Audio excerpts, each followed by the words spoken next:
I took this trade in the I period when I saw it come all the way back and take out the open there at the orange line and get above that A period high. I thought there was a pretty good chance that we were going to try to push higher at least try. And there was a weekly POC from the week prior on a 4H chart that I don't show on here, but it was at about, actually it's 55.34. So the way this thing was moving, I would sit out of a lot of this because it was just moving too big. My stops are too small and I'd just get chopped to death.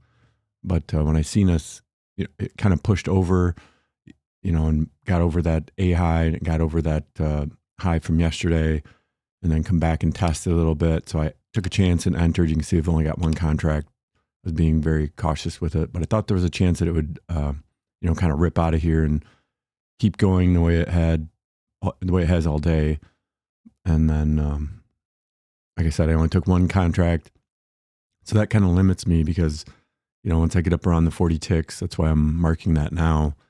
I don't want to give that back. So once we get up here, you'll see me start protecting it. And because I thought there was, a really good chance that it would just give out up here and then fall back into the range and maybe head back down to that POC there at the bottom of the page. Or, I just didn't know. It was just moving so fast that it was hard for me to, like I said, this is kind of too volatile for me to get involved. I don't like seeing all the points go by, but, if I get in and I just keep getting chopped out, I've just learned that it's just easier to wait for it to slow down, which this did start to slow down a little bit. And then you had the J period and the L period. It looked pretty decent. There was some easy opportunities there. But, it just kept moving higher and moving higher. So I felt okay with it. I wasn't going to let this come back on me. And we get up a little bit farther and I move the stop and I figure, if it comes back and takes me out, that's fine. I just didn't want to get buried in some, weird pullback where it falls back into the range, like I said, and, heads for that POC or something like that. So here I'm looking for the 27 tick, but it pushed up so quick. I was going to put an alert on that so I could, just use it as a judge. And then I would use that as where to, when I would start moving my stop up. That's kind of what I do here with the 20 ticks, but it's kind of moving so fast. I don't have time to that's what I'm looking for here is where to put, where my limit would be as this started coming back on me.